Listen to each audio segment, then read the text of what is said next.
Ce voyage nous emmène dans les Balkans, dans des contrées au nom imprononçable pour le commun des Français, à la frontière entre la Croatie et la Slovénie. Les habitations clairsemées laissent place à d'immenses surfaces de forêts de feuillus, denses et humides, et parfois difficiles d'accès.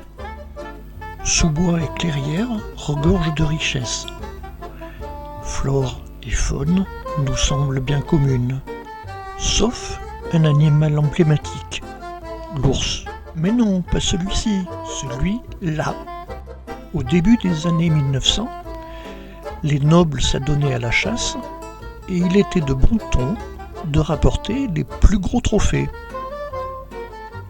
Le nombre d'ours était alors passé à moins de 40 animaux.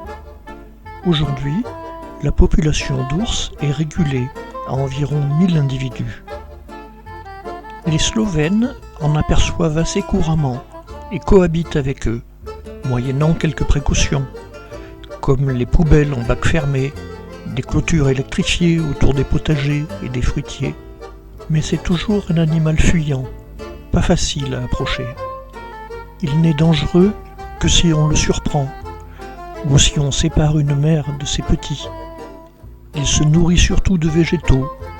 En automne, lorsqu'il doit accumuler des graisses pour l'hivernation, il profite des arbres forestiers, les noisettes, les châtaignes.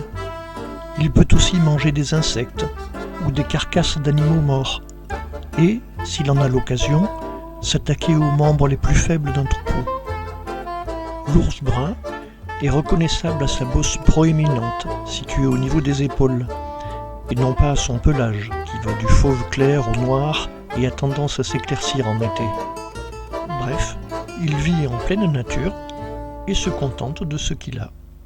Il en faut peu pour être heureux, vraiment très peu pour être heureux.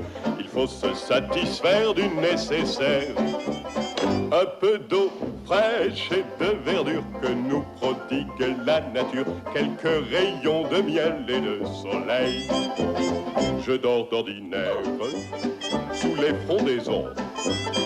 Et toute la jungle est ma maison. Toutes les abeilles de la forêt butinent pour moi dans les bosquets. Et quand je retourne un gros caillou, je sais trouver des fourmis dessous. Essaye, c'est bon, c'est doux. Tu manges des fourmis? Ah, tu peux me croire, tu verras, c'est fameux, ça vous chatouille, hein? Mowgli, attention! Il en faut vraiment peu, très peu, pour être heureux. Mais oui! Pour être heureux. Il en faut peu pour être heureux, vraiment très peu pour être heureux. Chassez de votre esprit tous vos soucis. Prenez la vie du bon côté, riez, sautez, dansez, chantez, et vous serez un ours très bien léché. Cueillir une banane, oui, ça se fait sans astuce. Mais c'est tout un drame si c'est un cactus.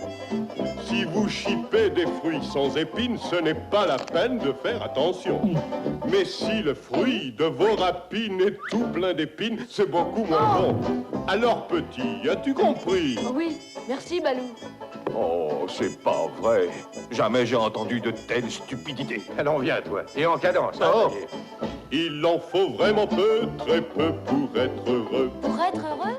Pour être heureux. Je suis un ours qui danse dans la forêt jolie. Je cherche un bon copain et c'est toi que j'ai choisi. Et l'on danse 1, 2, 3, d'une jambe à l'autre, toi et moi. Et l'on danse 1, 2, 3, d'une jambe à l'autre, toi et moi. Nous sommes deux ours qui dansent dans la forêt jolie. On cherche un bon copain et c'est toi qu'on a choisi. Et l'on danse 1, 2, 3, d'une jambe à l'autre, toi et moi. Et l'on danse 1, 2, 3, d'une jambe à l'autre, toi et moi. Ah, Maman Ours nous a aperçus. Merci à vous, la dizaine d'ours croates et slovènes, de nous avoir rappelé les nounours de notre enfance. Bonne nuit, gros nounours. ours gentil. Pom pom pom pom pom pom pom pom.